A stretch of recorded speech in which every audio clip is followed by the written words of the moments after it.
dropped the plexiglass barriers. They've been removed after both candidates tested negative for COVID-19. Got an all-star panel here tonight. Chris Wallace, Britt Hume, Dana Perino, Juan Williams, Katie Pavlich, Donna Brazil, and Carl Rove. Chris, let's go to you first as we get ready to get underway here this evening. Your thoughts? Well, the key is obviously Donald Trump. If he does what he did in the first debate, interrupt 145 times, the debate won't be very good. I think the country will be frustrated, and if you believe the polls and also the president's debate advisors, it'll only hurt the president. If, on the other hand, he follows the advice that they're all giving him, which is let Joe Biden speak, let him get into trouble with some of the things he says, and then pick it apart in a very surgical way, then I think we'll have a more interesting debate and a better debate, and conceivably it'll turn things around. Now, the stakes could not be higher tonight. If we have a repeat of the first debate, I think there's a possibility that Joe Biden could put this race away. On the other hand, because he's clearly leading at this point, if the president has a good night in these final 12 days, he has the opportunity to turn it around. So the stakes could not be higher. Thank you so much. The stakes are high. Britt, your thoughts? Well, not to call attention to the elephant in the room here, but you know, we've had a fairly major news development tonight with the emergence of this man Bobulinski with his claim that takes the Hunter Biden scandal, if that's what you want to call it, a step further and makes it also the Joe Biden scandal. And it will be very interesting to see how that is raised, if indeed it is. We understand that Mr. Bobulinski will be in the audience tonight, a guest of Mr. Trump. It'll be interesting to see if the president decides that he's going to raise this issue, or if the moderator, doing what I think an ordinary, news-interested moderator would do, raises it herself, which I think would put more pressure on the former vice president. So that is going to be an interesting element and certainly one to watch for, although there are, as Chris suggests, many other issues as well. We just watched a moment ago the Trump family entered. They were wearing masks, and they've been seated in the front row as we get ready for this. Dana Perino, your thoughts as we count down the minutes here tonight? I think the mute button, we can be sure of one thing. President Trump is not going to be muted by anybody. He will get his points across tonight. And I think that a lot of his team are thinking, we're just going to have to let Trump be Trump. And that has worked for them in the past. And I think that tonight he knows that this election is something that he wants to win, and that he really needs to perform well. I do remember, of course, that Alexander Hamilton was given advice by Aaron Burr in the musical to talk less and smile more. And I think that given the last debate in which he did not let Joe Biden finish a sentence, that you'll see that tonight for sure. Of course, Alexander Hamilton said you can't be serious. Yeah. And Dana, if you want to sing it, it's fine. You can go ahead and sing the tune. Juan, expectations for tonight? I have to say this up front. Well, I think it's pretty clear that President Trump needs to somehow shake up the dynamic of this race in a big way. He needs things to change, and he's coming at the last moment. Joe Biden, on the other hand, I think, needs to demonstrate a good closing argument, just to, again, reaffirm his lead in the polls, as we've heard. But this is a historic debate in the sense that we are in a moment of tremendous coronavirus sweeping the country. And, even tonight, just to, look at the stage to understand the limited size of that audience in the room, for us who were here in 2008 for that debate, way back, McCain and Obama, it's a different moment. And right now, there's so many voters who have voted early, and there's so few undecided voters. And that, again, is just different than we would expect coming into this moment. I don't think that there is too many voters who have not made up their mind at this juncture. First Lady Melania Trump just seated moments ago. She and her husband have both experienced COVID-19 since the last time we all got together in this debate environment. Katie Pavlich, your thoughts on tonight?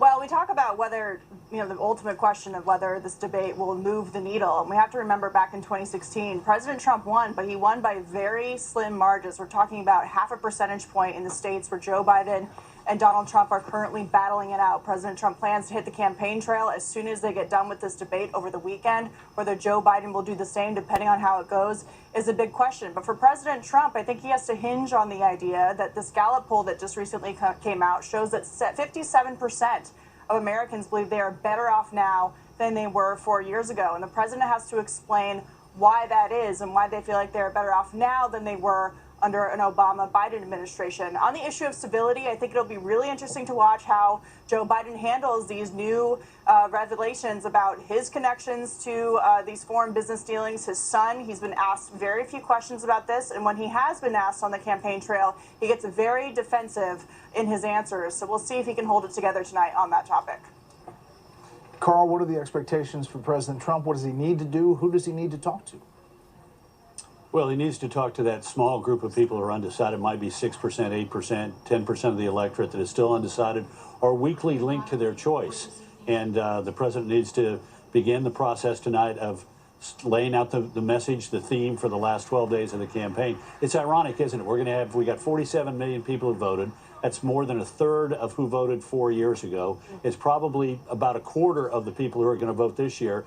And yet, even with all those people, having voted, the people who are going to decide this election are those that are up for grabs, who are probably going to wait to the end and vote on Election Day.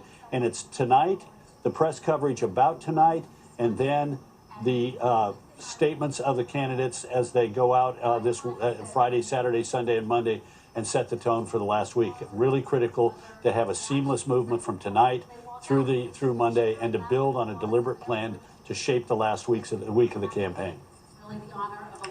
Kristen Welker on the stage right now from NBC, the moderator for this evening. Donna, quick thought before we get started here.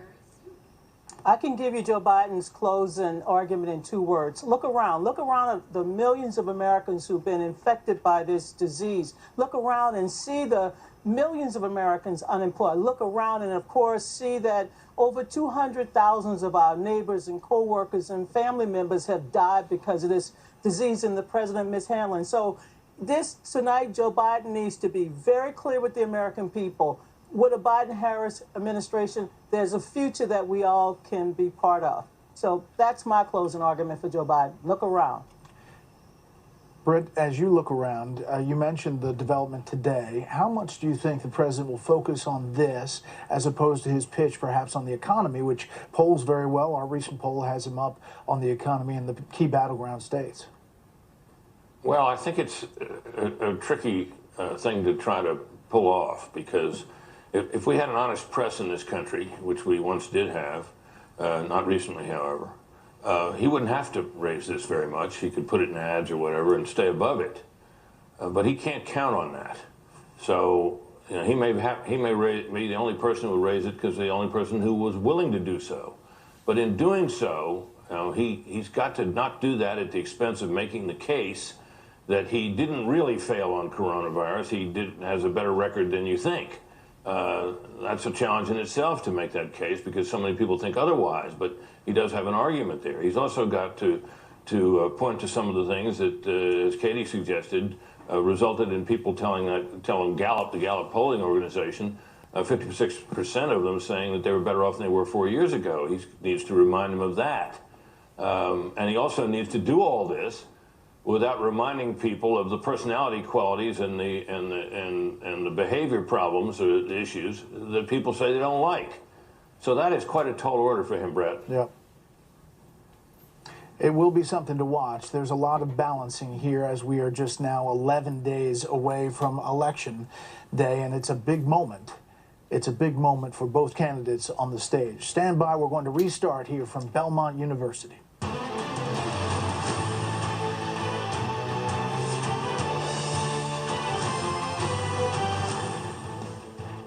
Good evening and welcome to the final debate of the 2020 campaign, live tonight in Nashville, Tennessee. I'm Brett Baer. And I'm Martha McCallum, live inside the debate hall on the campus of Belmont University tonight.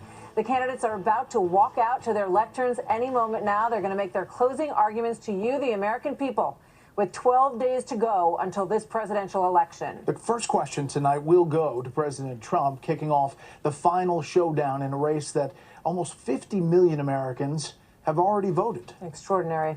Tonight's debate is supposed to stick to a half a dozen topics selected by the moderator, Kristen Welker, who we just saw enter. But of course, this is 2020, and anything can happen based on what we saw the first time around. We've got 90 minutes of debate between these two candidates tonight. We also have a docked panel. Let's go to Chris Wallace. Chris, you've been on this stage.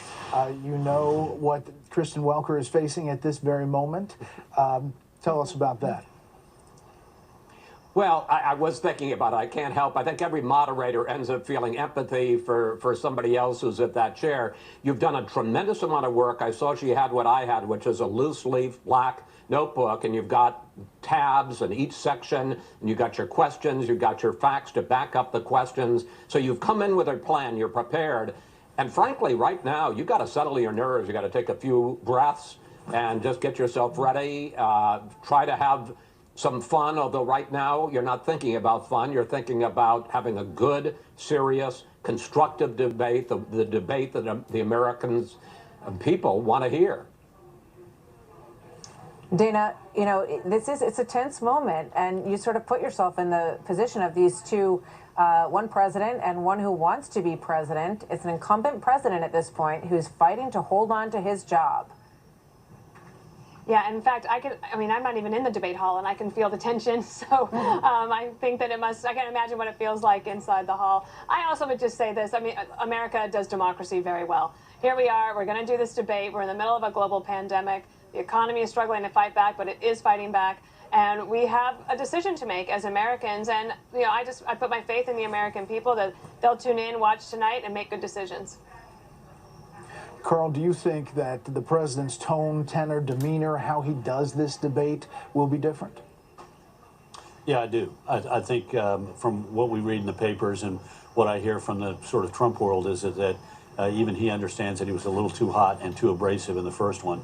But, you know, we were talking about getting nervous here. Dana mentioned it.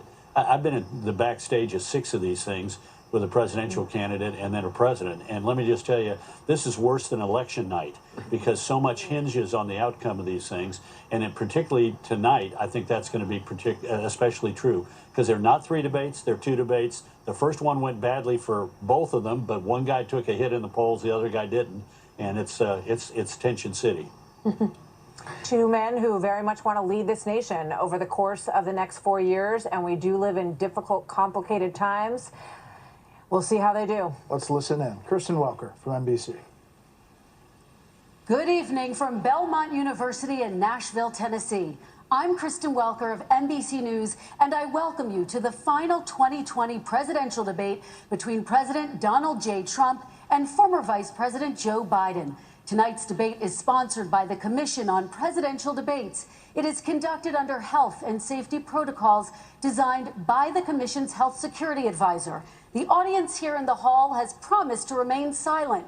No cheers, boos, or other interruptions, except right now, as we welcome to the stage former Vice President Joe Biden and President Donald J. Trump.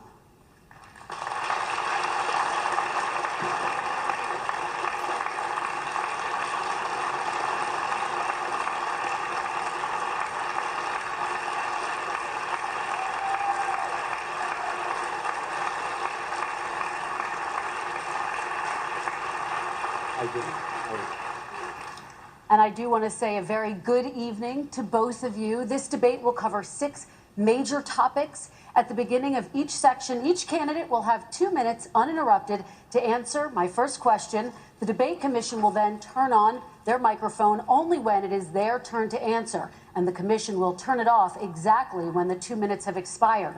After that, both microphones will remain on, but on behalf of the voters, I'm going to ask you to please speak one at a time. The goal is for you to hear each other and for the American people to hear every word of what you both have to say. And so with that, if you're ready, let's start. And we will begin with the fight against the coronavirus. President Trump, the first question is for you. The country is heading into a dangerous new phase. More than 40,000 Americans are in the hospital tonight with COVID, including record numbers here in Tennessee. And since the two of you last shared a stage, 16,000 Americans have died from COVID. So please be specific. How would you lead the country during this next stage of the coronavirus crisis? 2 minutes, uninterrupted. So, as you know, 2.2 million people modeled out were expected to die. We closed up the greatest economy in the world in order to fight this horrible disease that came from China. It's a worldwide pandemic. It's all over the world. You see the spikes in Europe and many other places right now. If you notice, the mortality rate is down 85%. The excess mortality rate is way down and much lower than almost any other country. And we're fighting it, and we're fighting it hard. There is a spike. There was a spike in Florida, and it's now gone. There was a very big spike in Texas. It's now gone. There was a very big spike in Arizona. It's now gone. And there are some spikes and surges in other places. They will soon be gone. We have a vaccine that's coming. It's ready. It's going to be announced within weeks, and it's going to be delivered. We have Operation Warp Speed, which is the military is going to distribute the vaccine. I can tell you from personal experience that I was in the hospital. I had it, and I got better. And I will tell you that I had something that they gave me, a therapeutic, I guess they would call it. Some people could say it was a cure. But I was in for a short period of time, and I got better very fast, or I wouldn't be here tonight. And now they say I'm immune, whether it's 4 months or a lifetime. Nobody's been able to say that, but I'm immune. More and more people are getting better. We have a problem that's a worldwide problem. This is a worldwide problem. But I've been congratulated by the heads of many countries on what we've been able to do. If you take a look at what we've done in terms of goggles and masks and gowns and everything else, and in particular ventilators. We're now making ventilators all over the world, thousands and thousands a month, distributing them all over the world. It will go away, and as I say, we're rounding the turn, we're rounding the corner. It's going away. Okay, former Vice President Biden, to you, how would you lead the country out of this crisis? You have 2 minutes uninterrupted. 220,000 Americans dead. If you hear nothing else I say tonight, hear this. Anyone who's responsible for not taking control, in fact, not saying I take no responsibility initially, anyone who's responsible for that many deaths should not remain as President of the United States of America. We're in a situation where there are 1,000 deaths a day now, 1,000 deaths a day, and there are over 70,000 new cases per day. Compared to what's going on in Europe, as the New England Medical Journal said, they're starting from a very low rate. We're starting from a very high rate. The expectation is we'll have another 200,000 Americans dead between now and the end of the year. If we just wore these masks, the president's own advisors have told him, we could save 100,000 lives. And we're in a circumstance where the president thus far and still has no plan, no comprehensive plan. What I would do is make sure we have everyone encouraged to wear a mask all the time. I would make sure we move in the direction of rapid testing, investing in rapid testing. I would make sure that we set up national standards as to how to open up schools and open up businesses so they can be safe and give them the wherewithal, the financial resources to be able to do that. We're in a situation now where the New England Medical Journal, one of the most serious journals in the whole world, said for the first time ever that the way this president has responded to this crisis has been absolutely tragic. And so, folks, I will take care of this. I will end this. I will make sure we have a plan.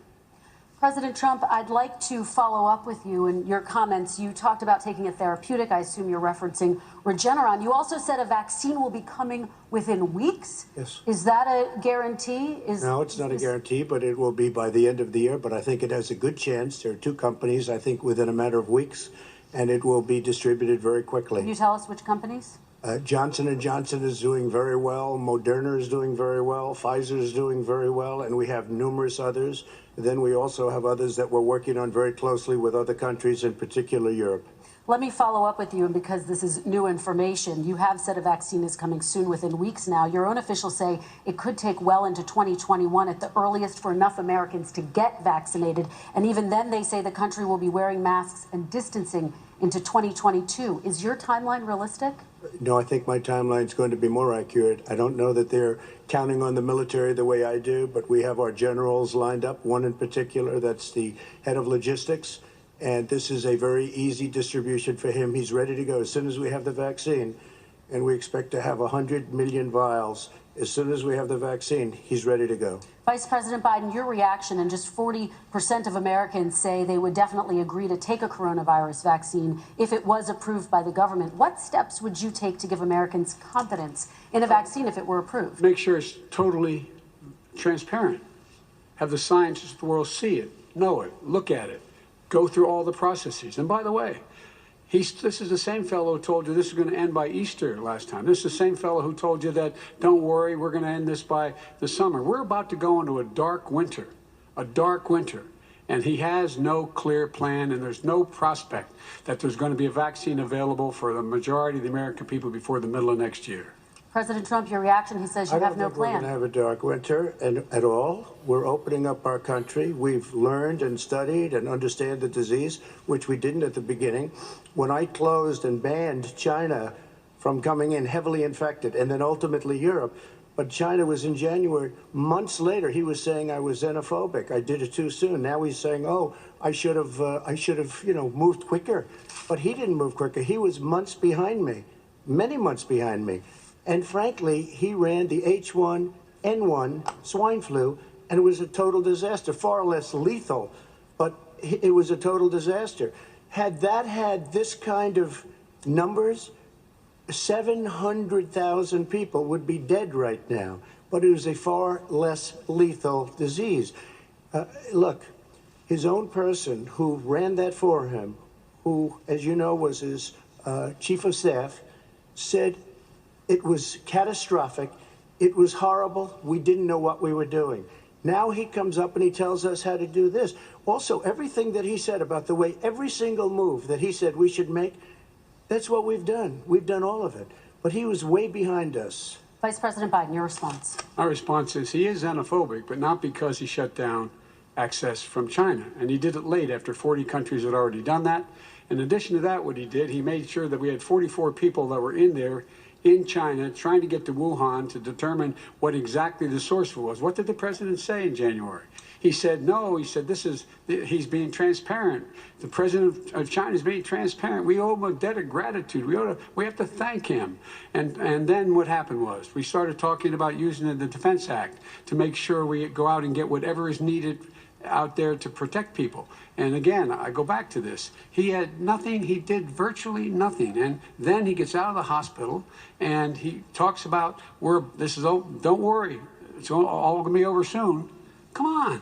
There's not another serious scientist in the world who thinks it's going to be over soon. President Trump, your reaction? I say over soon. I say we're learning to live with it. We have no choice. We can't lock ourselves up in a basement like Joe does. He has the ability to lock himself up. I don't know. He's obviously made a lot of money someplace, but he has this thing about living in a basement. People can't do that. By the way, I, as the president, couldn't do that. I'd love to put myself in the basement or in a beautiful room in the White House and go away for a year and a half until it disappears. I can't do that. And Kirsten, every meeting I had, and I'd meet a lot of families, including Gold Star families and military families, every meeting I had, and I had to meet them. I had to. It would be horrible to have canceled everything. I said, this is dangerous. And you catch it. And, I caught it. I learned a lot. Great doctors, great hospitals. And now I recovered. 99.9% of young people recover. 99% of people recover. We have to recover. We can't close up our nation. We have to open our school, and we can't close up our nation, or you're not going to have a nation. And of course, the CDC has said young people can get sick with COVID-19 and can pass it. Vice President Biden, I want to talk broadly about strategy, though. Can I respond to that? 30 seconds, please, and then I have a question. No, number one, he says that we're learning to live with it. People are learning to die with it. You folks home will have an empty chair at the kitchen table this morning. That man or wife going to bed tonight and reaching over to try to touch their, out of habit, where their wife or husband was, is gone. Learning to live with it. Come on.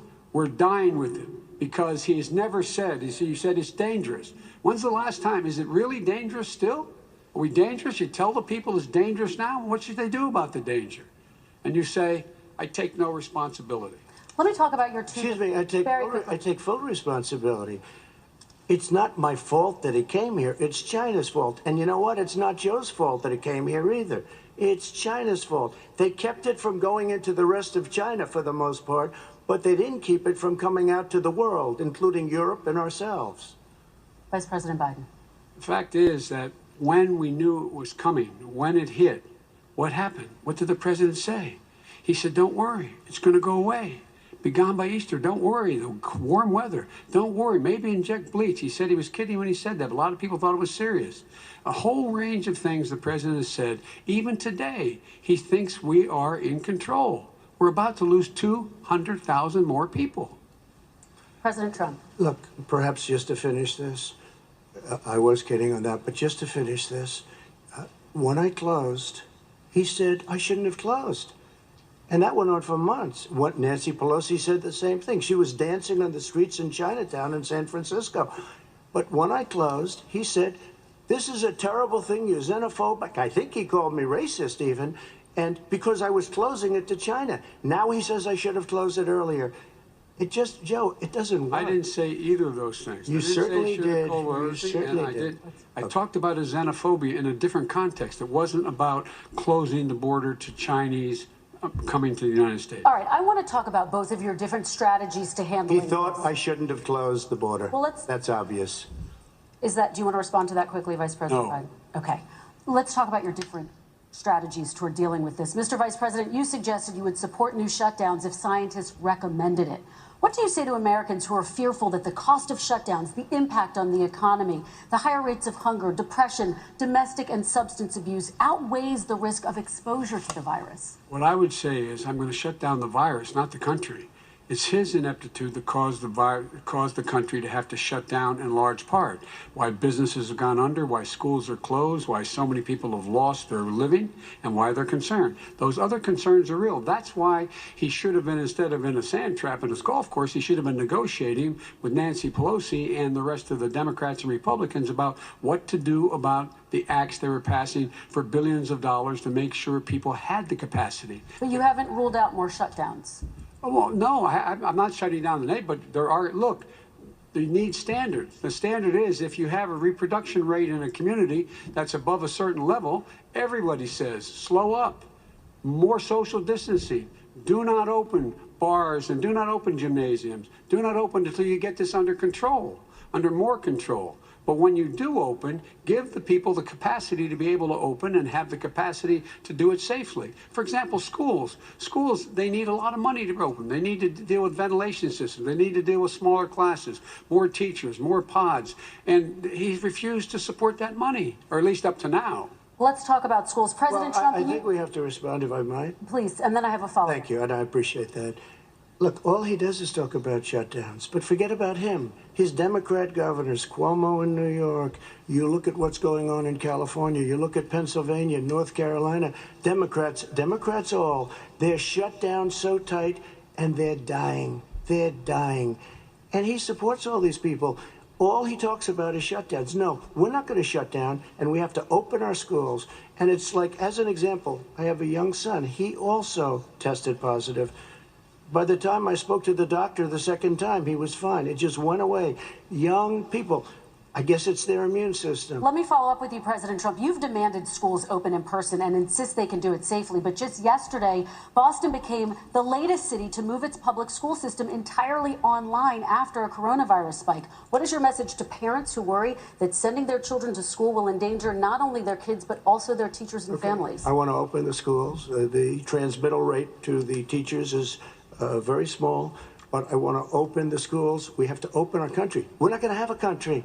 You can't do this. We can't keep this country closed. This is a massive country with a massive economy. People are losing their jobs. They're committing suicide. There's depression, alcohol, drugs at a level that nobody's ever seen before. There's abuse, tremendous abuse. We have to open our country.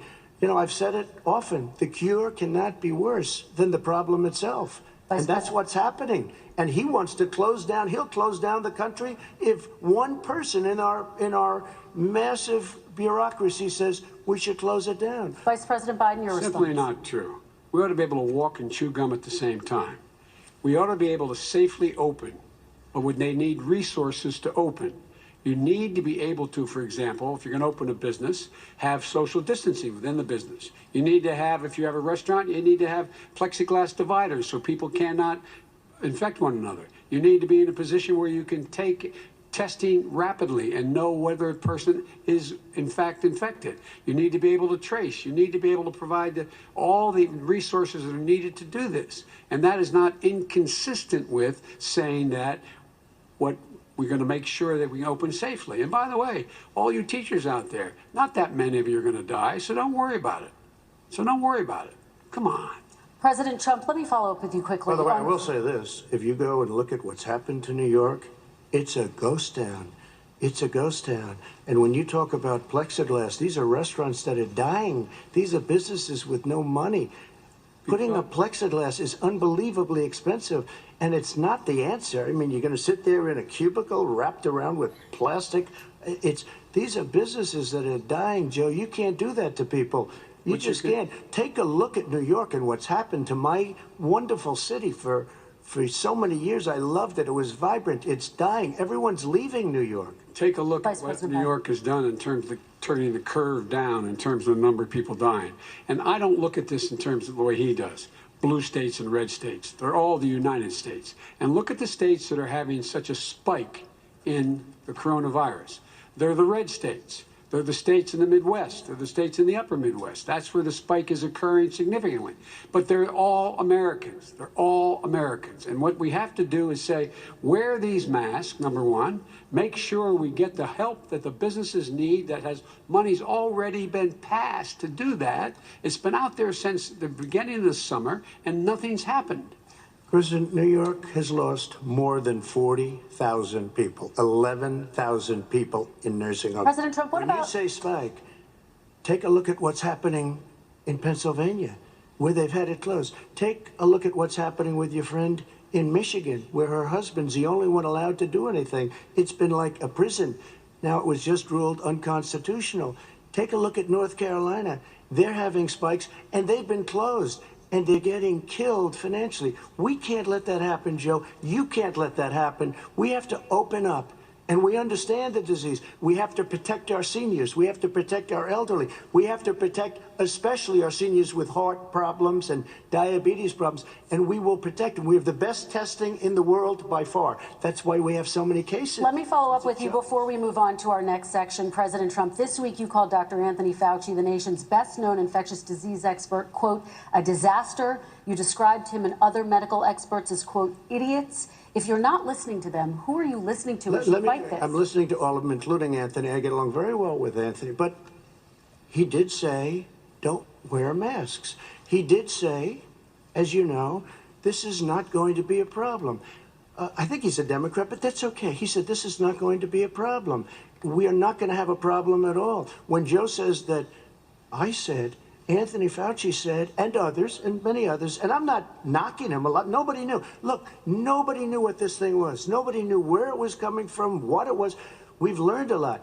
But Anthony said, don't wear masks. Now he wants to wear masks. Anthony also said, if you look back, exact words, here's his exact words. This is no problem. This is going to go away soon. So he's allowed to make mistakes. He happens to be a good person. Vice President Biden, your response quickly, and then we're going to move on to the next section. My response is that think about what the president knew in January and didn't tell the American people. He was told this was a serious virus that spread in the air, and it was much worse than the flu. He went on record and said to one of your colleagues, recorded, that in fact he knew how dangerous it was, but he didn't want to tell us. He didn't want to tell us because he didn't want us to panic. He didn't want us, Americans don't panic. He panicked.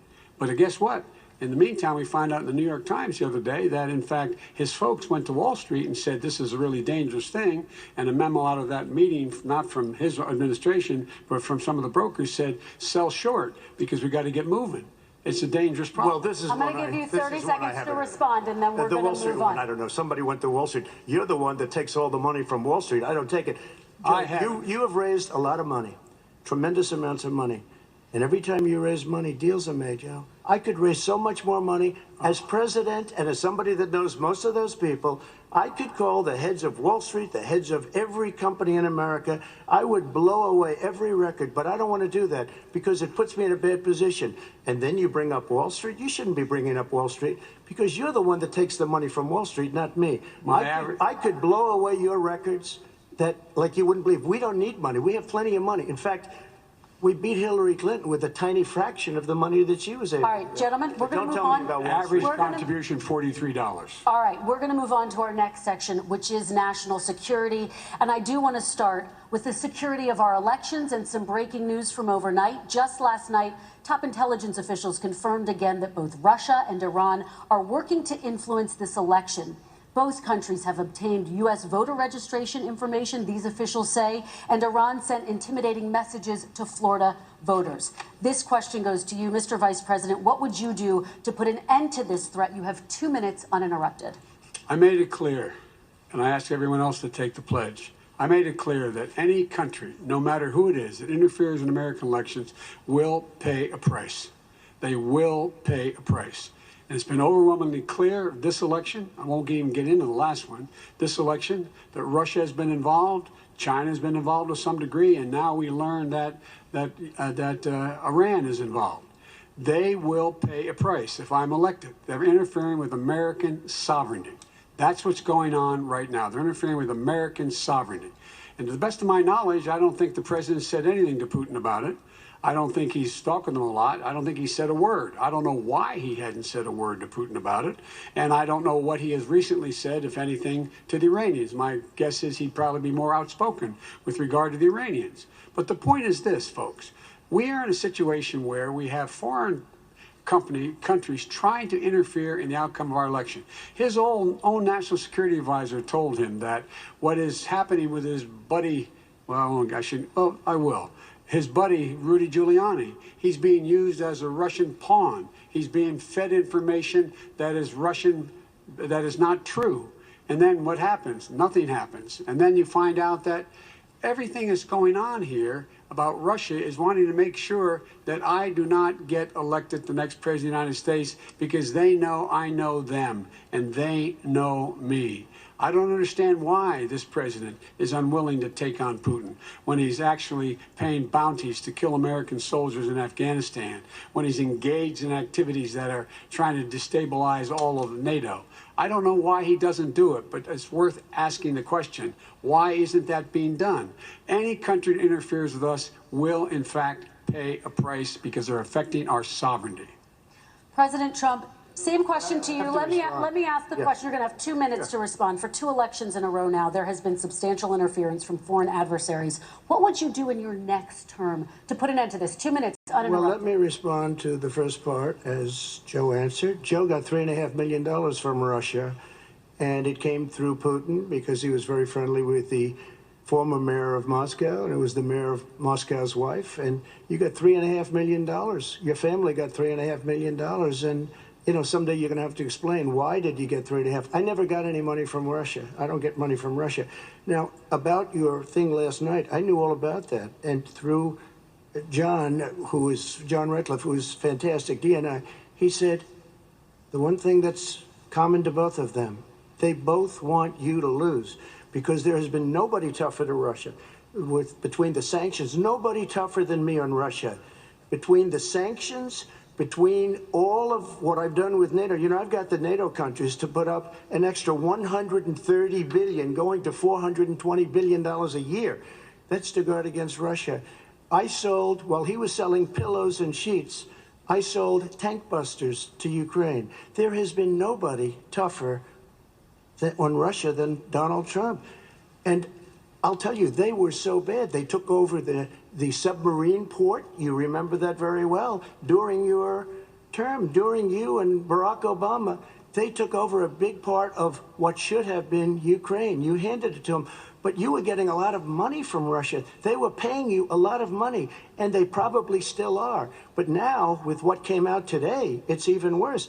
All of the emails, the horrible emails of the kind of money that you were raking in, you and your family. And Joe, you were vice president when some of this was happening, and it should have never happened. And I think you owe an explanation to the American people. Why is it? Somebody just had a news conference a little while ago who was essentially supposed to work with you and your family. But what he said was damning. And regardless of me, I think you have to clean it up and talk to the American people. Maybe you can do it right now. Vice President Biden, you may respond in 30 seconds. And then I do want to follow up on the election security. I have not taken a penny from any foreign source ever in my life. We learned that this president paid 50 times the tax in China, has a secret bank account with China, does business in China, and in fact is talking about me taking money. I've not taken a single penny from any country whatsoever, ever. Number one. Number two, this is a president, I have released all of my tax returns, 22 years, go look at them, 22 years of my tax return. You have not released a single solitary year of your tax return. What are you hiding? Why are you unwilling? The foreign countries are paying you a lot. Russia's paying you a lot. China's paying you a lot. And your hotels and all your businesses all around the country, all around the world. And China's building a new road to a new a golf course you have overseas. So what's going on here? Why don't release your tax return or stop talking about corruption? President Trump, your response. First of all, I called my accountants under audit. I'm going to release them as soon as we can. I want to do it, and it'll show how successful, how great this company is. But much more importantly than that, people were saying $750. I asked them a week ago, I said, what did I pay? They said, sir, you prepaid tens of millions of dollars. I prepaid my tax. Tens over the last number of years.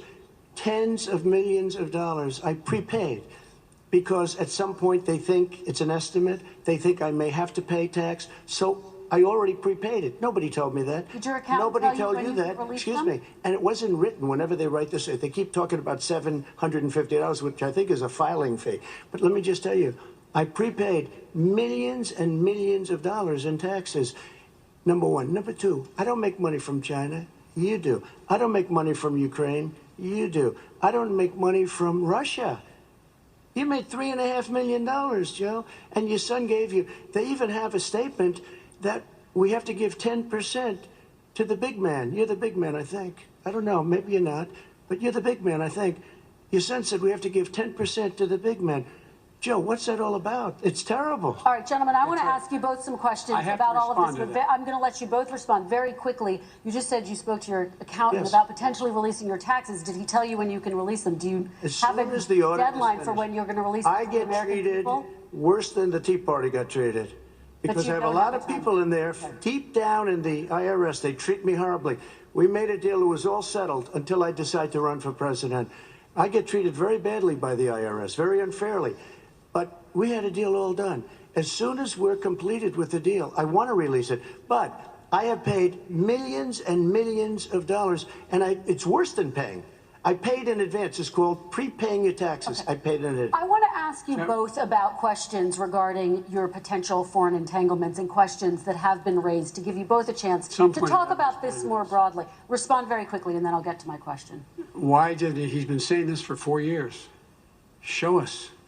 Just show us. Stop playing around. You've been saying for 4 years you're going to release your taxes. Nobody knows it, Mr. President. What they do know is you're not paying your taxes, or you're paying taxes that are so low. When last time he said what he paid, he said, I only pay that little because I'm smart. I know how to game the system. Come on. Come on, folks. So, President Trump, and then I want to get to two questions to both of you on this. I was put through a phony witch hunt for 3 years. It started before I even got elected. They spied on my campaign. No president should ever have to go through what I went through. Let me just say this. Mueller and 18 angry Democrats and FBI agents all over the place spent $48 million. They went through everything I had, including my tax returns, and they found absolutely no collusion and nothing wrong. $48 million. I guarantee you, if I spent $1 million on you, Joe, I could find plenty wrong. Because the kind of things that you've done and the kind of monies that your family has taken, I mean, your brother made money in Iraq. Millions of dollars. Your other brother made a fortune, and it's all through you, Joe. And they say you get some of it, and you do live very well. You have houses all over the place. You live very well. All right, gentlemen, let me just ask some questions about all of this broadly. Vice President Biden, there have been questions about the work your son has done in China. China and for a Ukrainian energy company when you were vice president. In retrospect, was anything about those relationships inappropriate or unethical? Nothing was unethical. Here's what the deal. With regard to Ukraine, we had this whole question about whether or not, because he was on the board, I later learned of a Burisma, a company, that somehow I had done something wrong. Yet every single solitary person, when he was going through his impeachment, testifying under oath who worked for him, said, I did my job impeccably. I carried out U.S. policy. Not one single solitary thing was out of line. Not a single thing, number one. Number two, the guy who got in trouble in Ukraine was this guy trying to bribe the Ukrainian government to say something negative about me, which they would not do and did not do because it never, ever, ever happened. My son has not made money in terms of this thing about, what are you talking about, China. I have not had, the only guy who made money from China is this guy. He's the only one. Nobody else has made money from China. President Trump, let me ask my question to you. But could I just one thing? Very quickly. His son didn't have a job for a long time, was sadly no longer in the military service. I won't get into that. And he didn't have a job. As soon as he became vice president, Burisma, not the best reputation in the world. I hear they paid him $183,000 a month. Listen to this. $183, and they gave him a $3 million upfront payment. All right. And he had no energy. I'm going to let the vice president respond to that quickly, and then I need to get dishonest. to a question to you. Very No quickly, basis for that. Everybody investigated that. No one said anything he did was wrong in Ukraine. Okay, President Trump, this is for you. Since you took office, you've never divested from your business. You've personally promoted your properties abroad. A report this week, which was referenced, does indicate that your company has a bank account in China. So how can voters know that you don't have any foreign conflicts of interest? I have many bank accounts, and they're all listed, and they're all over the place. I mean, I was a businessman doing business. The bank account you're referring to, which is, everybody knows about it, it's listed. The bank account was in 2013. That's what it was. It was opened it was closed in 2015, I believe. And then I decided, because I was thinking about doing a deal in China like millions of other people. I was thinking about it, and I decided I'm not going to do it. Didn't like it. I decided not to do it. Had an account open, and I closed it. Okay. Excuse me. And then, unlike him, where he's vice president and he does business, I then decided to run for president after that. That was before. So I closed it before I even ran for president, let alone became president. Big difference. He is the vice president of the United States, and his son, his brother, and his other brother are getting rich. They're like a vacuum cleaner. They're sucking up money every place he goes. Thank you. We do need to move on. I do want to ask you, Vice President Biden, about China. Let's talk about China more broadly. There have, of course, President Trump has said that they should pay for not being fully transparent in regards to the coronavirus. If you were president, would you make China pay? And please be specific. What would that look like? What I'd make China do is play by the international rules, not like he has done. He has caused the deficit of China to go up, not down, with China, up, not down. We are making sure that in order to do business in China, you have to give all your intellectual property. You have to have a partner in China. It's 51%. We would not do that at all, number one. Number two, we're in a situation where China would have to play by the rules internationally as well. When I met with Xi, when I was still vice president, he said we're setting up air identification zones in the South China Sea. You can't fly through them. I said we're going to fly through them. We just flew B-52, B-1 bombers through it. We're not going to pay attention. They have to play by the rules. And what's he do? He embraces guys like the thugs like in North Korea and the Chinese president and Putin and others, and he pokes his finger in the eye of all of our friends, all of our allies. We make up we're 25% of the world's economy. We need to be having the rest of our friends with us saying to China, these are the rules. You play by them or you're going to pay the price for not paying by them economically. That's the way I will run it. And that's what we did in upholding steel tariffs and a range of other things when we were president and vice president. All right, let's talk about North Korea. Excuse me, no, I have to respond to that. Okay. Very quickly, and then we're going to move on to North Korea. With $1.5 billion from China to manage after spending 10 minutes in office and being in Air Force 2, number one. Number two, there's a very strong email talking about your family wanting to make $10 million a year for introductions. President Trump, on China policy, though, what No, but wait a specifically are minute. you going to do? What specifically are you going to do to make China pay? You've said you're going First to of make all, them pay. China is paying. They're paying billions and billions of dollars. I just gave $28 billion. New sanctions? I just gave $28 billion to our farmers. Taxpayers' China, money. It's what? Taxpayers' money. Didn't No, come no, from yeah, China. you know the taxpayer is, it's called China.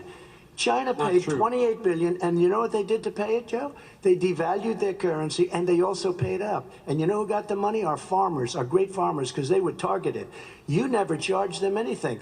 Also, I charged them 25% on dumped steel because they were killing our steel industry. We were not going to have a steel industry. Okay. And now we have a steel Okay, industry. Vice President Biden, your response, please. My response is, look, this isn't about, there's a reason why he's bringing up all this malarkey.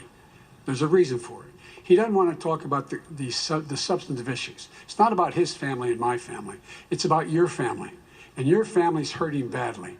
If you're making less than, if you're a middle-class family, you're getting hurt badly right now. You're sitting at the kitchen table this morning deciding, well, we can't get new tires for the ball because we have to wait another month or so. Or are we going to be able to pay the mortgage? Or who's going to tell her she can't go back to community college? They're the decisions you're making. In the middle-class families like I grew up in Scranton and Claymont, they're in trouble. We should be talking about your families, but that's the last thing he wants to talk about.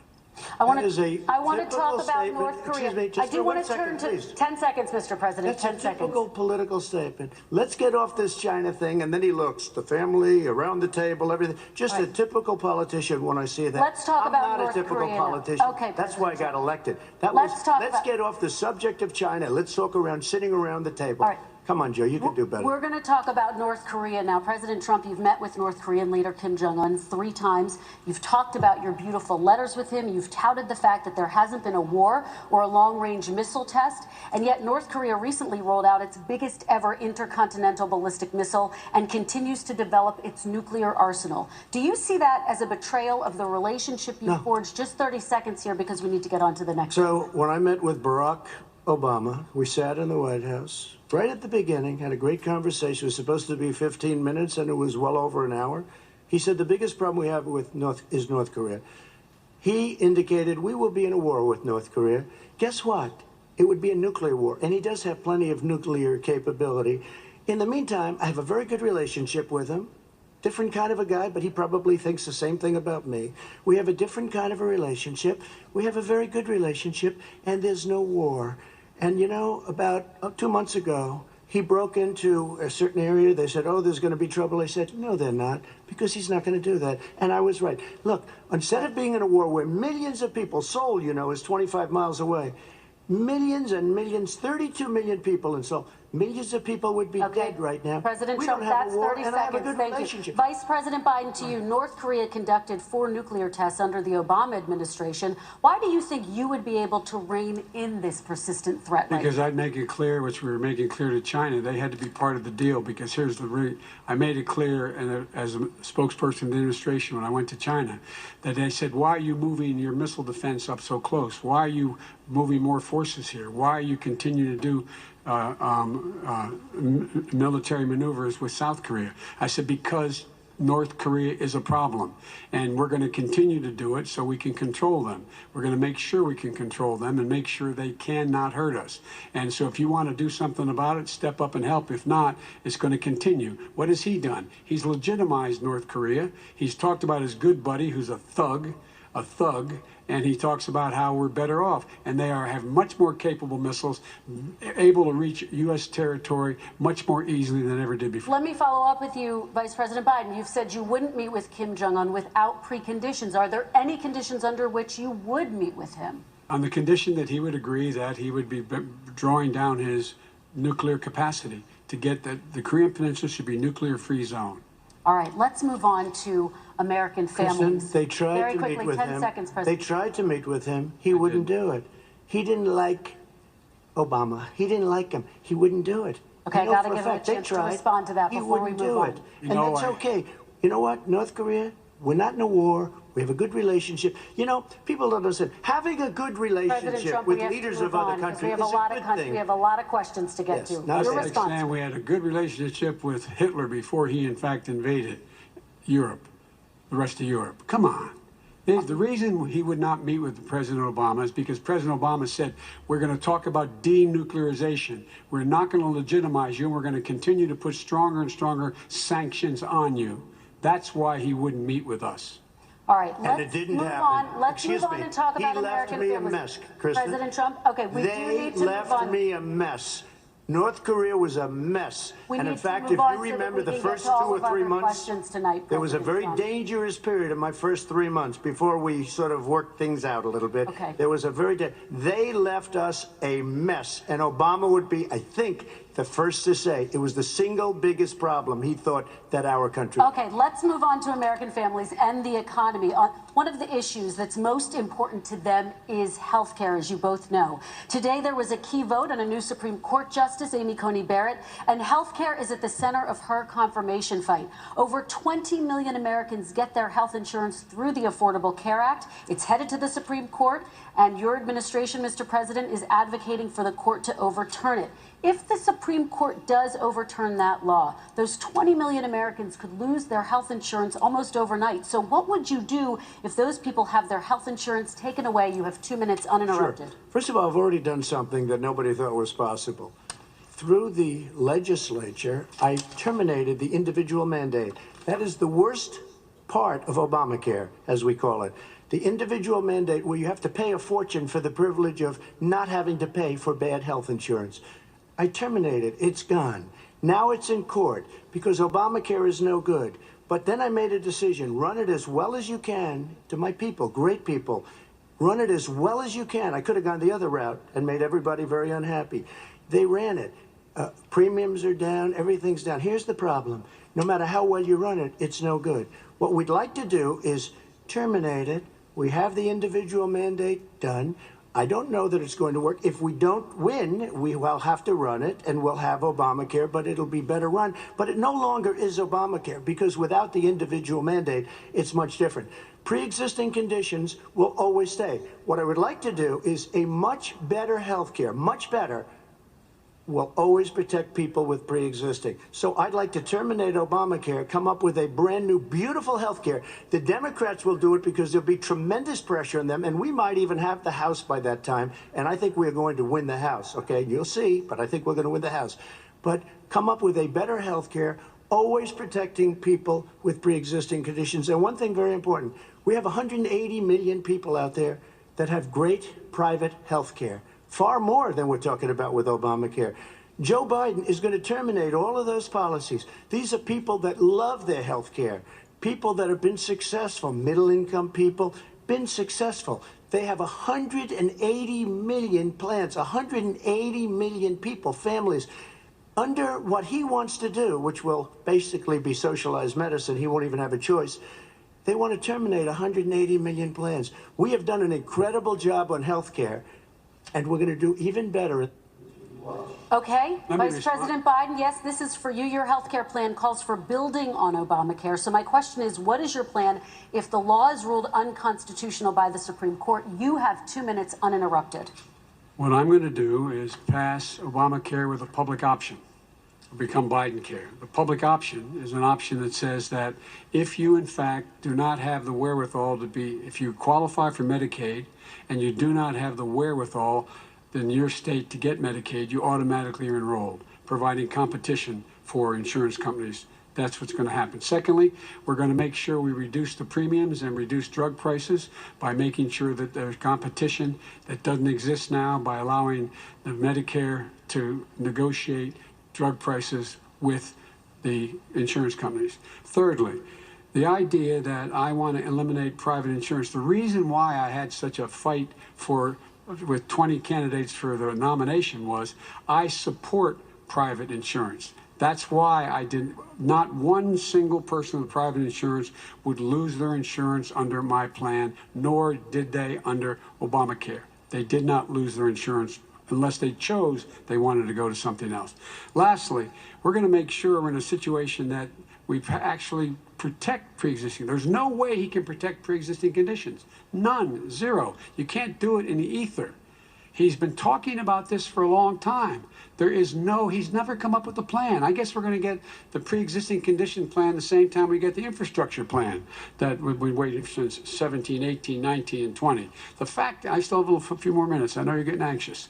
The fact is that he's already cost the American people, because of his terrible handling of the COVID virus and the economic spillover, 10 million people have lost their private insurance. And he wants to take away 22 million more people who have it under Obamacare, and over 110 million people with pre-existing conditions. And all the people from COVID are going to have pre-existing conditions. What are they going to do?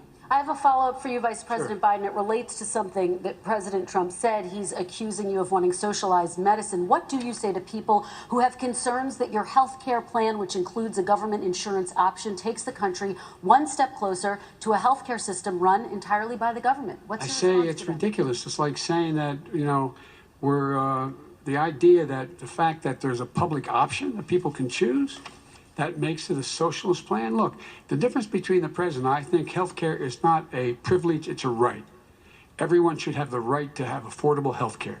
And I am very proud of my plan. It's gotten endorsed by all the major labor unions, as well as a whole range of other people who in fact are concerned in the medical field.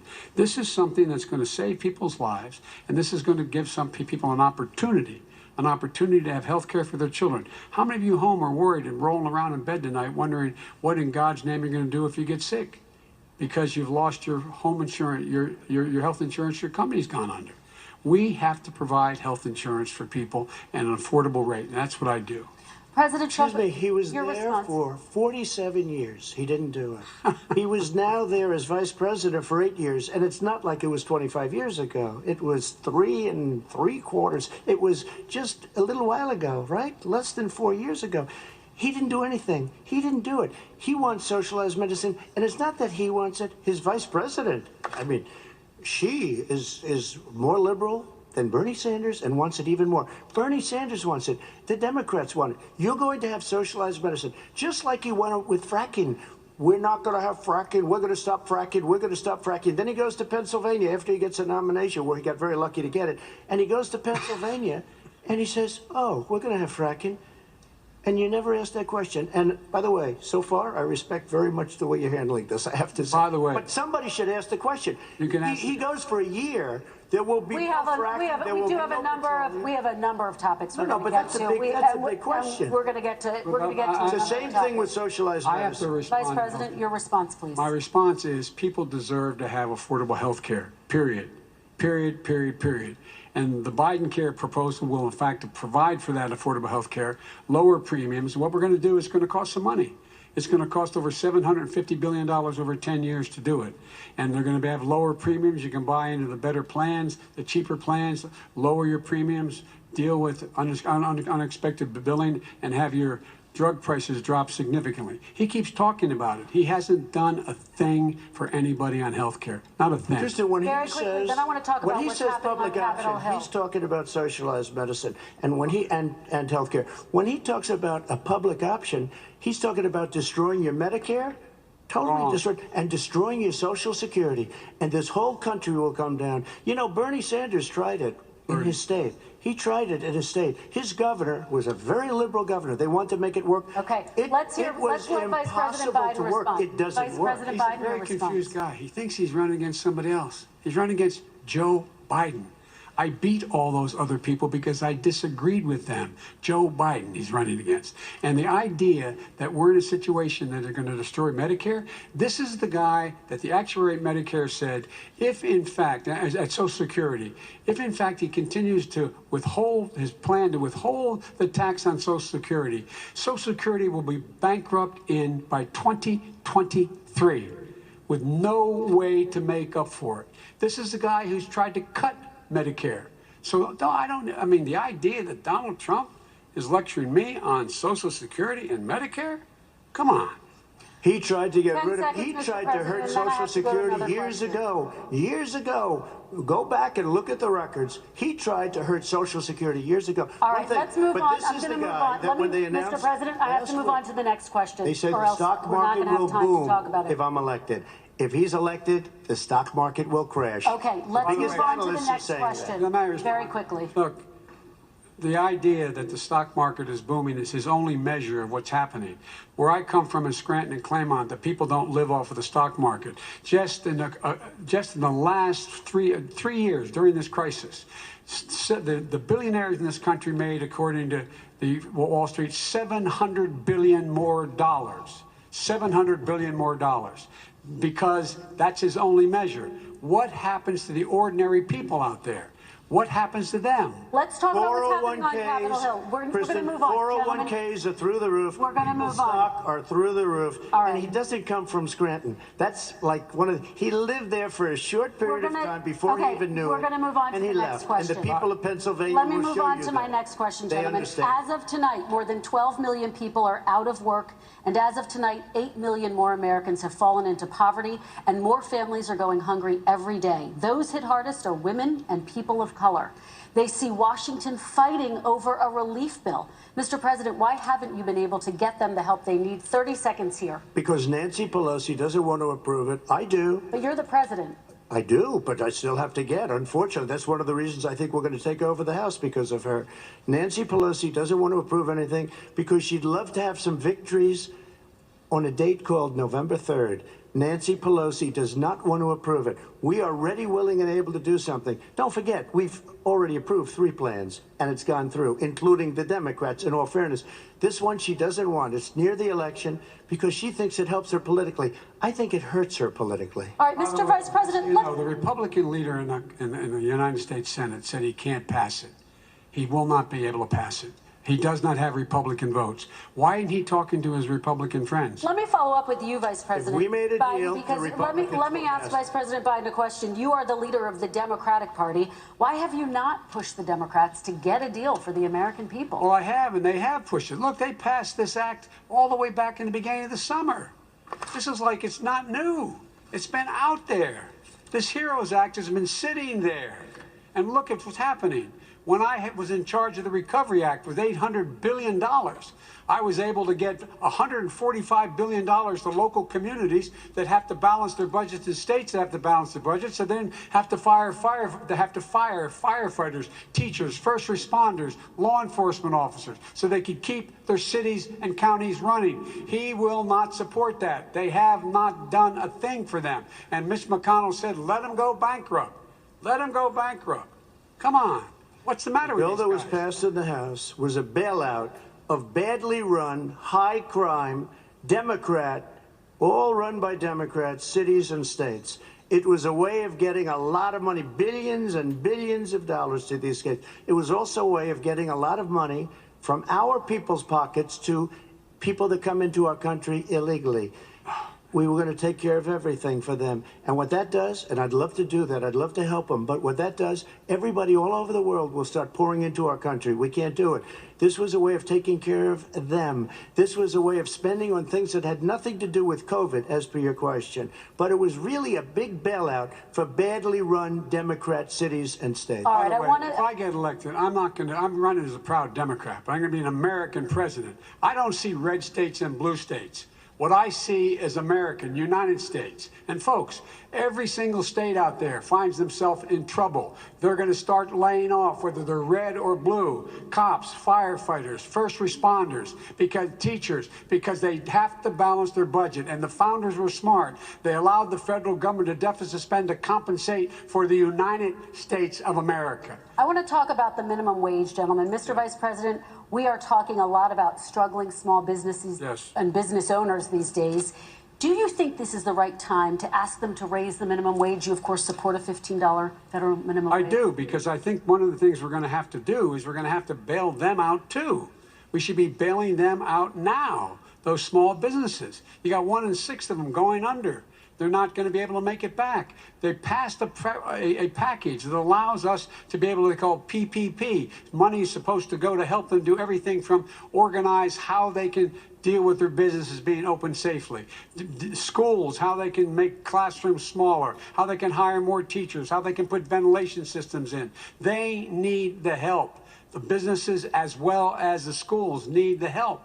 But these guys will not help them. It's not giving them any of the money. We are going to move on to immigration, one thing very but I quickly, want he to said get we your have to help our reaction. small businesses by raising the minimum wage. That's not helping. I think it should be a state option.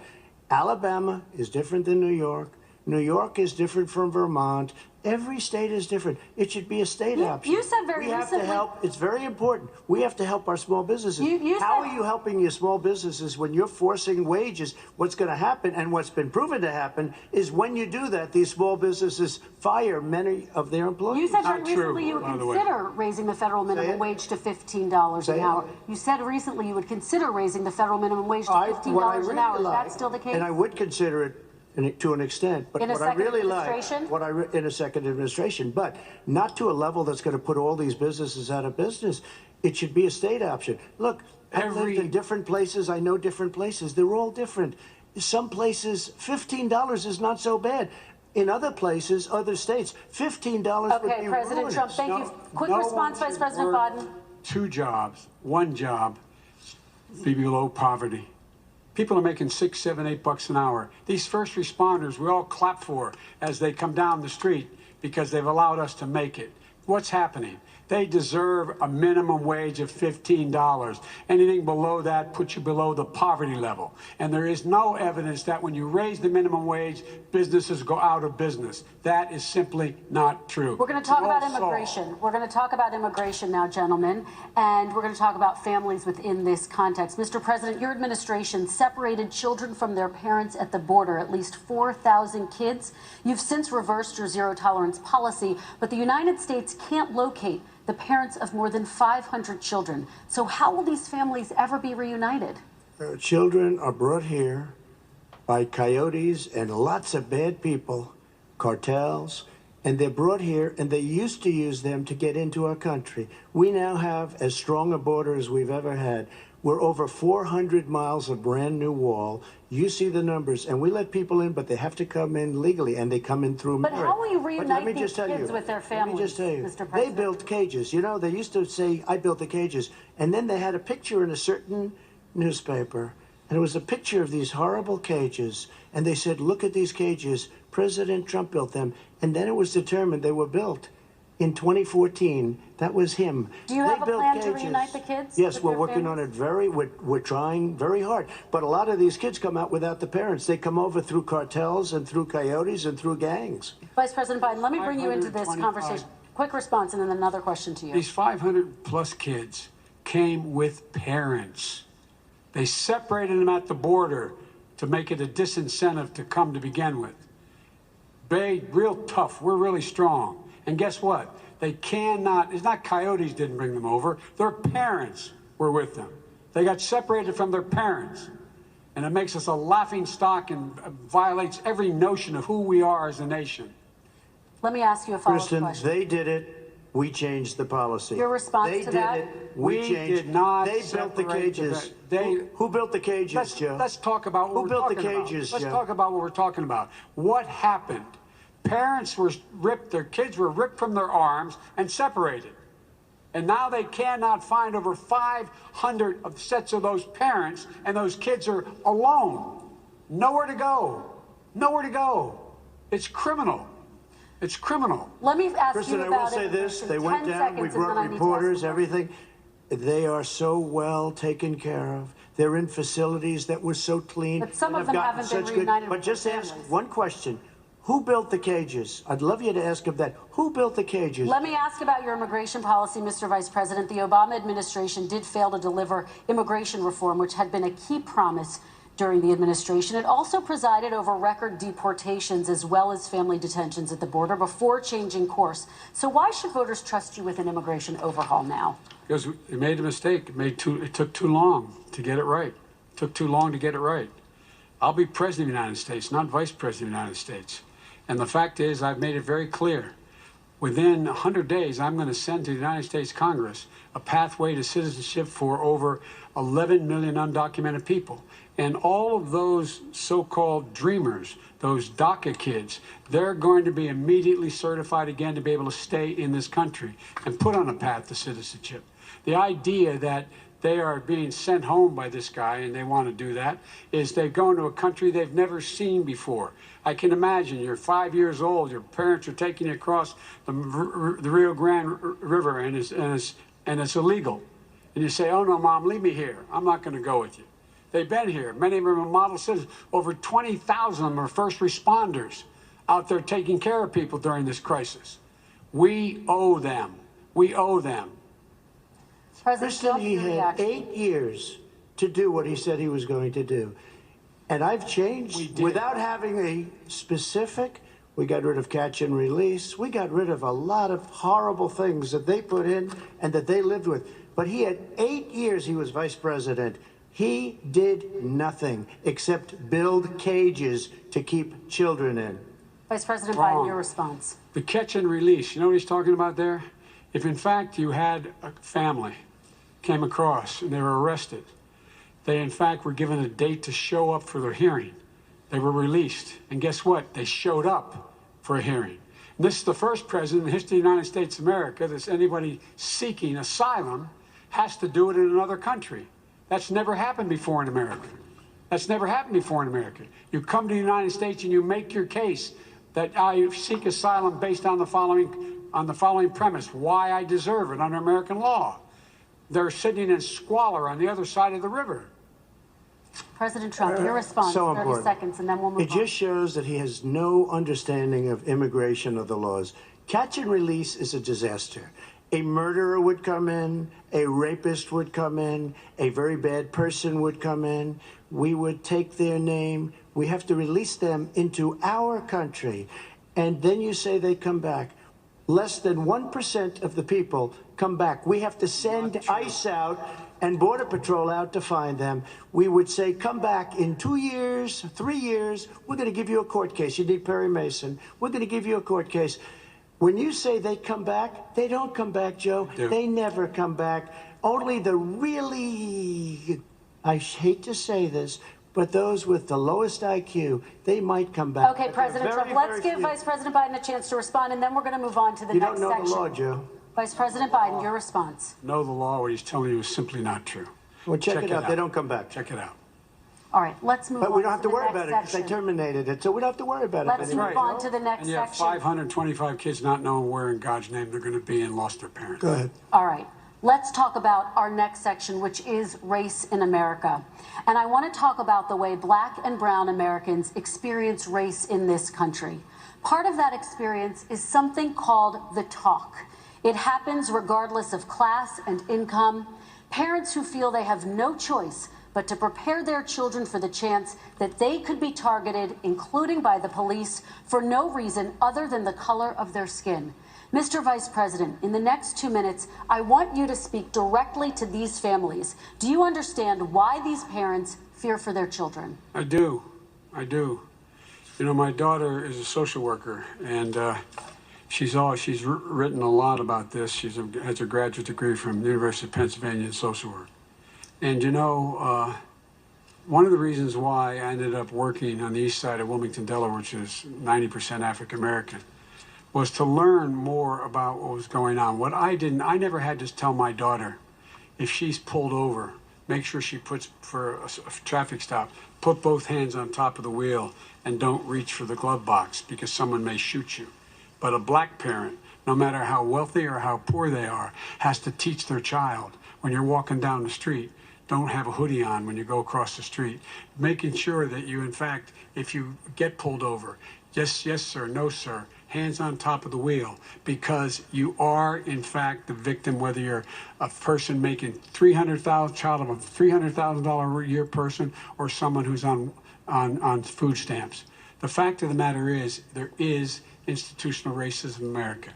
And we have always said, we've never lived up to it, that we hold these truths to be self-evident. All men and women are created equal. Well, guess what? We have never, ever lived up to it, but we've always constantly been moving the needle further and further to inclusion. not exclusion. This is the first president to come along and says that's the end of that. We're not going to do that anymore. We have to provide for economic opportunity, better education, better health care, better access to schooling, better access to opportunity to borrow money to start businesses. All the things we can do, and I've laid out a clear plan as to how to do those things, just to give people a shot. It's about accumulating the ability to have wealth as well as it is to be free from violence. President Trump, same question to you, and let me remind you of the question. I would like you to speak directly to these families. Do you understand why these parents fear for their children? Yes, I do. And again, he's been in government 47 years. He never did a thing except in 1994 when he did such harm to the black community.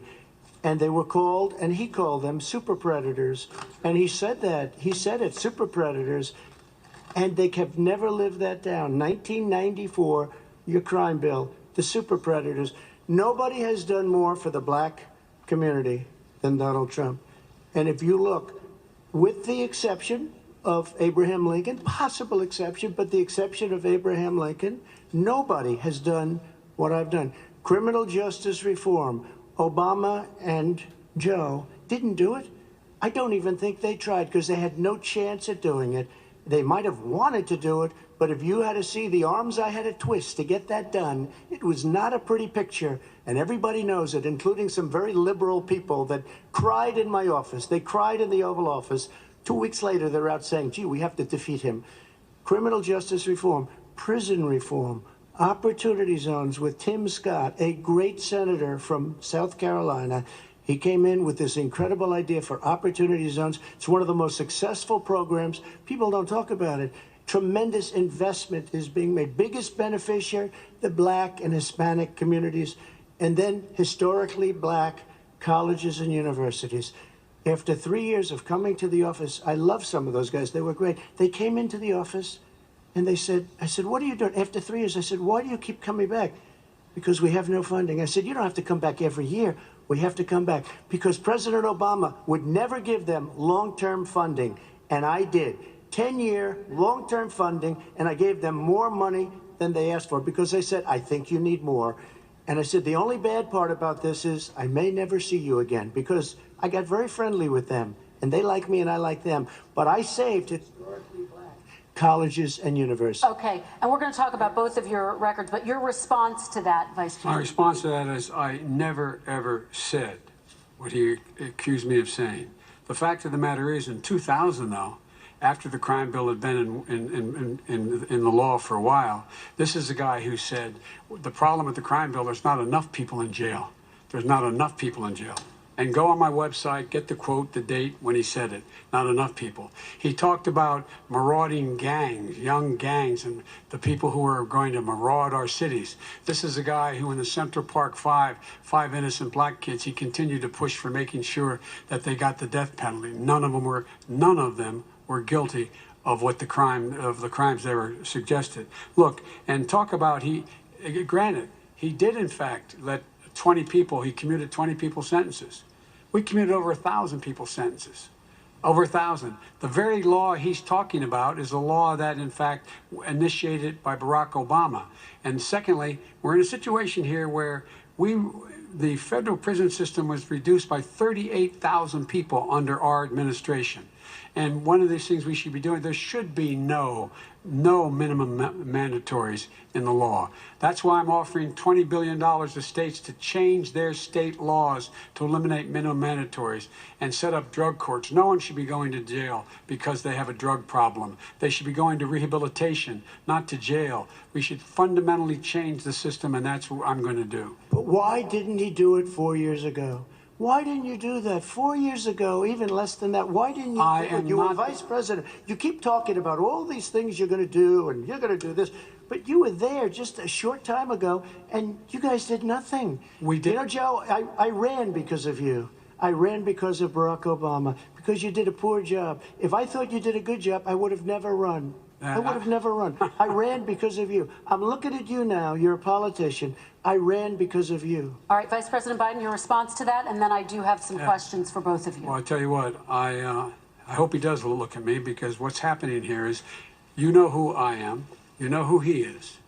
You know his character. You know my character. You know our reputations for honor and telling the truth. I am anxious to have this race. I am anxious to see this take place. The character of the country is on the ballot. Our character is on the ballot. Look at us closely. Let me ask some follow-up. Please respond, and then we're going to have follow-up questions. If this stuff is true about Russia, Ukraine, China, other countries, Iraq, if this is true, then he's a corrupt politician. Right. So don't give me the stuff about how you're this innocent baby.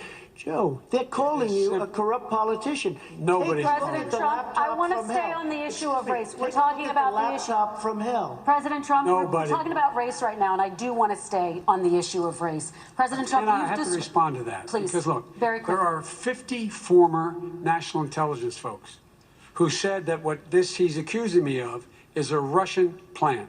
They have said that this has all the five former heads of the CIA, both parties, say what he's saying is a bunch of garbage.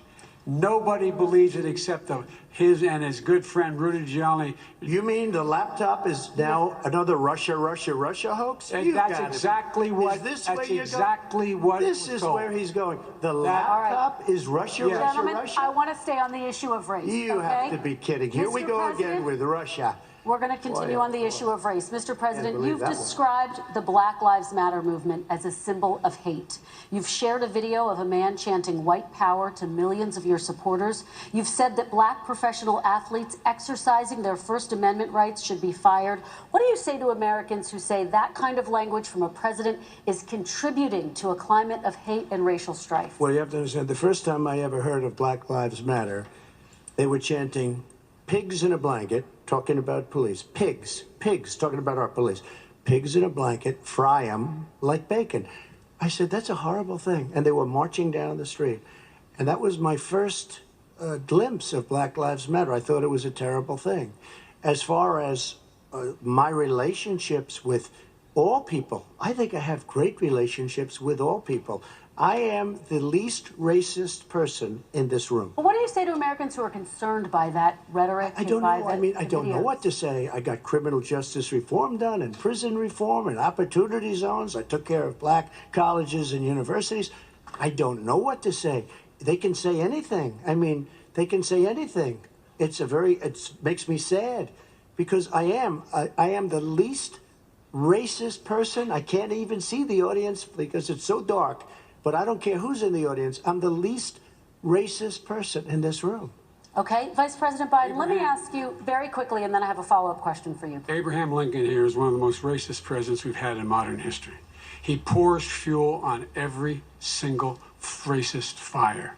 Every single one. Started off his campaign coming down the escalator saying he's going to get rid of those Mexican rapists. He's banned Muslims because they're Muslims. He has moved around and made everything worse across the board. He says about the poor boys, last time we were on stage here, he said, I told them to stand down and stand ready. Come on. This guy is a dog whistle about as big as a foghorn. President Trump, I'm going to give you 10 seconds to respond, and then I have a follow-up. You made a reference to Abraham Lincoln. Where did that come in? I mean, you said you're Abraham Lincoln. No, where did that? No. I said not since Abraham Lincoln has anybody done what I've done for the black community. And I'm saying, I didn't say I'm Abraham Lincoln. I said not since Abraham Lincoln has anybody done what I've done for the black community. Now, you have done nothing other than the crime bill, which put tens of thousands of black men, mostly, in jail. All right, let me ask Vice President Biden because if you look at what's happening with the voting right now, let me ask they Vice remember President that Biden you treated them very, very badly. Just take a look at what's happening out there. Vice President Biden, let me give you a chance to respond within this context. Crime bills that you supported in the 80s and 90s contributed to the incarceration of tens of thousands of young black men who had small amounts of drugs in their possession. They are sons, they are brothers, they're fathers, they're uncles, whose families are still to this day, some of them suffering the consequences. So speak to those families. Why should they vote for you? One of the things is that in the 80s, we passed 100%, all 100 senators voted for it, a bill on drugs and how to deal with drugs. It was a mistake. I've been trying to change the since then, particularly the portion on cocaine. That's why I've been arguing that, in fact, we should not send anyone to jail for a pure drug offense. They should be going into treatment across the board. That's what we should be spending money. That's why I set up drug courts, which were never funded by our Republican friends. They should not be going to jail for a drug or an alcohol problem. They should be going into treatment. That's what we've been trying to do. That's what I'm going to get done, because I think the American people have now seen that, in fact, it was a mistake to pass those laws relating to drug. But they were not in the crime bill. But why didn't he get it done? See, it's all talk, no action with these politicians. Why didn't he get it done? That's what I'm going to do when I become president. You were vice president along with Obama as your president, your leader, for 8 years. Why didn't you get it done? You had 8 years to get it done. Now you're saying you're going to get it done because you're all talk and no action, Jim. We got a lot of it done. We released 38,000. We got 38,000 prisoners left from the. You got nothing done. 38,000 prisoners were released from federal prison. There were over 1,000 people who were given clemency. In fact, we're the ones that put in the legislation saying we could look at pattern and practice of police departments and what they were doing, how they were conducting themselves. I could go on, but we began the process. We lost an election. That's why I'm running to win back that election and change his terrible policy. I just asked one question. Why didn't you do it in the 8 years, a short time ago? Why didn't you do it? You just said, I'm going to do that. I'm going to do this. You put tens of thousands of mostly black young men in prison. Now you're saying you're going to undo that. Why didn't you get it done? You had 8 years with Obama. You know why, Joe? Because you're all talk and no action. All right, Vice President Biden, and then we're going to move on to the next section. We had a Republican Congress. That's the answer. Well, you got to talk them into it, Joe. Sometimes All right. you got to talk them into it. We're going to move on to our next section. Like I did with criminal justice reform. I had to talk Democrats into it. Gentlemen, we're running out of time, so we got to get on to climate change, please. You both have very different visions on climate change. President Trump, you say that environmental regulations have hurt jobs in the energy sector. Vice President Biden, you have said you see addressing climate change as an opportunity to create new jobs. For each of you, how would you both combat climate change and support job growth at the same time? Starting with you, President Trump, you have 2 minutes uninterrupted. So we have the Trillion Trees program. We have so many different programs. I do love the environment, but what I want is the cleanest, crystal clear water, the cleanest air. We have the best, lowest number in carbon emissions, which is a big standard that I notice Obama goes with all the time.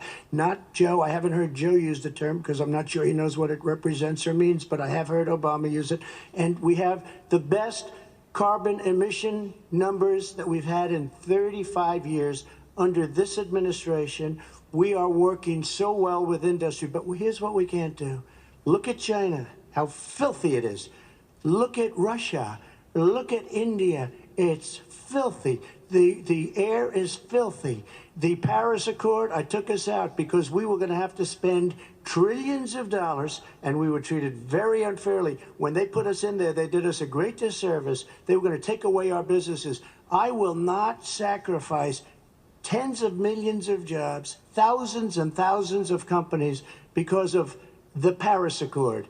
It was so unfair. China doesn't kick in until 2030. Russia goes back to a low standard, and we kicked in right away. It would have destroyed our businesses. So, you ready? We have done an incredible job environmentally.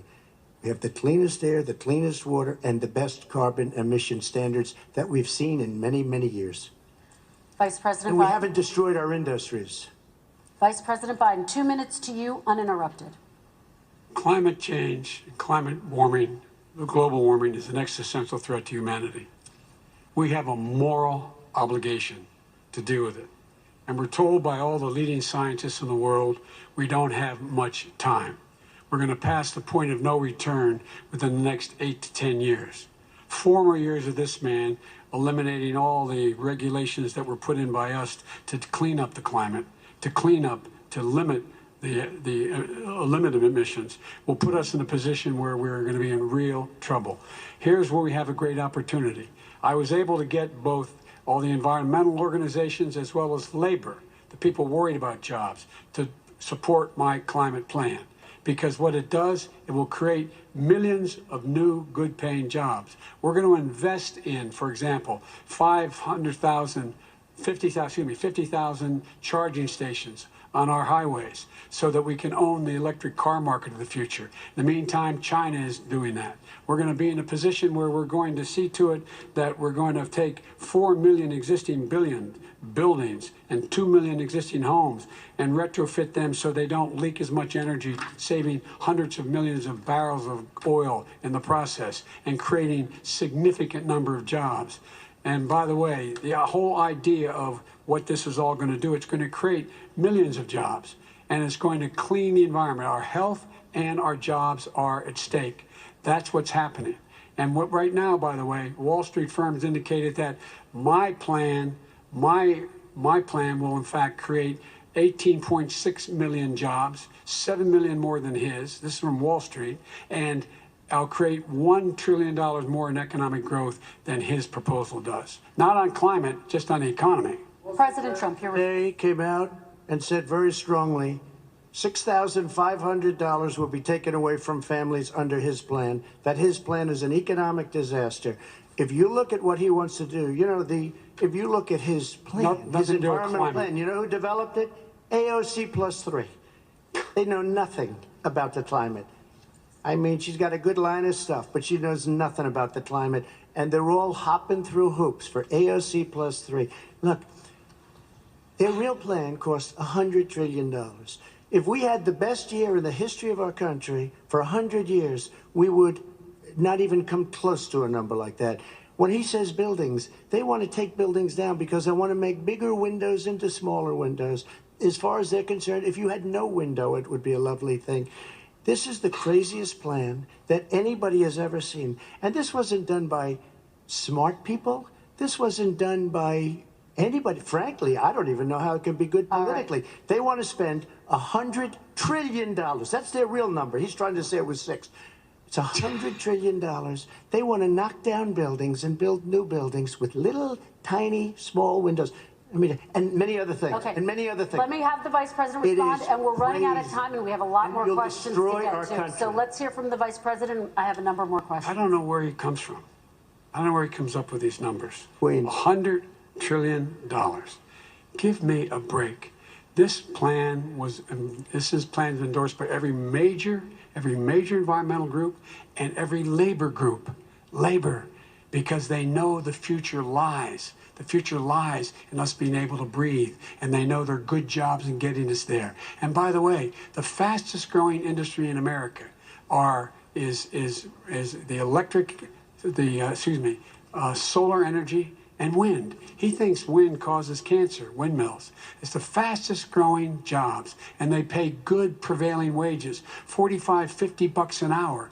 We can grow and we can be cleaner if we go the route I'm proposing. President Trump, please respond, and then I have some follow-ups. We are energy independent for the first time.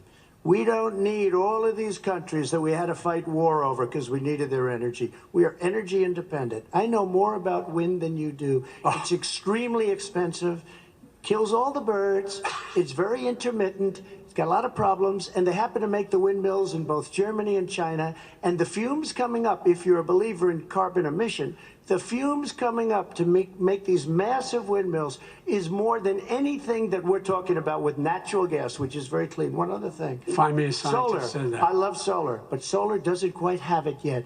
It's not powerful yet to really run our big, beautiful factories that we need to compete with the world. So false. It's all a pipe dream.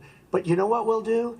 We're going to have the greatest economy in the world. But if you want to kill the economy, get rid of your oil industry. You want, and what about fracking? All right, let me allow Vice President Biden to respond. I never said I oppose fracking. You said it on tape. I did. Show the tape. Put it on your website. I'll put it on. Put it on the website. The fact of the matter is he's flat lying. Would you rule out banning fracking? I do rule out banning fracking because the answer, we need other industries to transition to get to ultimately a complete zero emissions by 2025. What I will do with fracking over time is make sure that we can capture the emissions from the fracking, capture the emissions from gas. We can do that, and we can do that by investing money in doing it. But it's a transition to that. I have one more question in this pod, and then we have... He was against fracking. He said it. I will show that to you tomorrow. I am against fracking. Until he got the nomination, went to Pennsylvania, then he said, but you know what, Pennsylvania? He'll be against it very soon because his party is totally against it. Fracking on federal land, I said. No fracking and or oil on federal land. Let me ask this final question in this section, and then I want to move on to our final section. President Trump, people of color are much more likely to live near oil refineries and chemical plants. In Texas, there are families who worry the plants near them are making them sick. Your administration has rolled back regulations on these kinds of facilities. Why should these families give you another 4 years in office? The families that we're talking about are employed heavily, and they're making a lot of money, more money than they've ever made. If you look at the kind of numbers that we produce for Hispanic, for Black, for Asian, it's 9 times greater, the percentage gain, than it was under, in 3 years, than it was under 8 years of the 2 of them, to put it nicely. 9 times more. Now, somebody lives, I have not heard the numbers or the statistics that you're saying, but they're making a tremendous amount of money economically. We saved it, and I saved it again a number of months ago when oil was crashing because of the pandemic. We saved it. We got, say what you want about relationship, we got Saudi Arabia, Mexico, and Russia to cut back, way back. We saved our oil industry, and now it's very vibrant again. And everybody has very inexpensive gasoline. Remember Vice President Biden, your response, and then we're going to have a final question for both of you. My response is that those people live on what they call fence lines. He doesn't understand this. They live near chemical plants that, in fact, pollute, chemical plants and oil plants and refineries that pollute. I used to live near that when I was growing up in Claymont, Delaware. And all the more oil refineries in Marcus Hook and the Delaware River than there is any place, including in Houston at the time. When my mom get in the car when there was first frost to drive me to school, turn in the windshield wiper, there'd be oil slick in the window. That's why so many people in my state were dying and getting cancer. The fact is, those frontline communities, it doesn't matter what you're paying them, it matters how you keep them safe. What do you do? And you impose restrictions on the pollutions, the pollutants coming out of those fence line communities. Okay, I have one final question. Would he close down the oil industry? Would you close down the oil industry? By the way, I would transition from the oil industry, yes. Oh, I would that's transition. A big statement. It is a big statement. That's a because big statement. I would stop. Why would you do that? Because the oil industry pollutes significantly. I see. And here's the deal. But that's you a can't big do statement. That. Well, if you let me finish the statement, because it has to be replaced by renewable energy over time. Over time. And I'd stop giving to the oil industry, I'd stop giving them federal subsidies. He won't give federal subsidies to the gas, excuse me, to solar and wind. Yeah. Why are we giving it to oil industry? We actually do give it to solar and wind. And that's maybe the biggest statement in terms of business. That's the biggest statement. Okay. Because basically what he's saying is he is going to destroy the oil industry. Will you remember that, Texas? Will you remember that, Pennsylvania, Oklahoma? Vice President Biden, let me give you 10 seconds to respond, and then I have to get to the final question. Vice President Biden. He takes everything out of context, but the point is, look, we have to move toward a net zero emissions. The first place to do that by the year 2035 is in energy production. By 2050, totally. All right. One is he going final to get question China to do it? No, we're finished with this. Is he going to get China to do it? We have to move on to our final question. No, we have to I'm move going on to to our final rejoin Paris question. Accord and make China abide by what they agreed to. All right, this is about leadership, gentlemen. And this first question does go to you, President Trump. Imagine this is your inauguration day. What will you say in your address to Americans who did not vote for you? You'll each have 1 minute, starting with you, Mr. We have to make our country totally successful as it was prior to the plague coming in from China. Now we're rebuilding it, and we're doing record numbers, 11.4 million jobs in a short period of time, etc. But I will tell you, go back. Before the plague came in, just before, I was getting calls from people that were not normally people that would call me. They wanted to get together. We had the best Black unemployment numbers in the history of our country. Hispanic, women, Asian, people with diplomas, with no diplomas, MIT graduates, #1 in the class. Everybody had the best numbers. And you know what? The other side wanted to get together. They wanted to unify. Success is going to bring us together. We are on the road to success. But I'm cutting taxes, and he wants to raise everybody's taxes, and he wants to put new regulations on everything. He will kill it. If he gets in, you will have a depression, the likes of which you've never seen. Your 401ks will go to hell, and it'll be a very, very sad day for this country. All right. Vice President Biden, same question to you. What will you say during your inaugural address to Americans who did not vote for you? I will say, I'm an American president. I represent all of you, whether you voted for me or against me. And I'm going to make sure that you're represented. I'm going to give you hope. We're going to move. We're going to choose science over fiction. We're going to choose hope over fear. We're going to choose to move forward because we have enormous opportunities to make things better. We can grow this economy. We can deal with the systemic racism. And at the same time, we can make sure that our economy is being run and moved and motivated by clean energy, creating millions of new jobs. And that's the fact. That's what we're going to do. And I'm going to say, as I said at the beginning, what is on the ballot here is the character of this country. Decency, honor, respect, treating people with dignity, making sure that everyone has an even chance. And I'm going to make sure you get that. You haven't been getting it the last 4 years.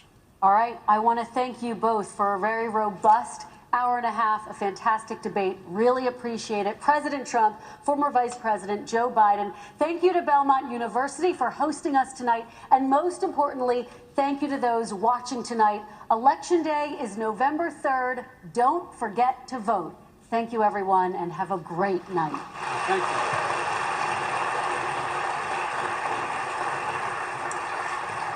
The final debate of 2020, spirited at times, a different tone and tenor than the first debate, as you see the First Lady making her way up to the stage, as well as Dr. Joe Biden with a mask there. It was a debate of substance for all of the back and forth about the mute and how that was going to factor in. It actually factored in well. Both candidates got a lot more to say than obviously that first debate. President Trump had a recurring theme about being an outsider, about being an anti-politician, attacking Joe Biden for being in Washington for 47 years, and what did you get done in the 8 years that you were vice president? Vice President Biden saying numerous times into the camera,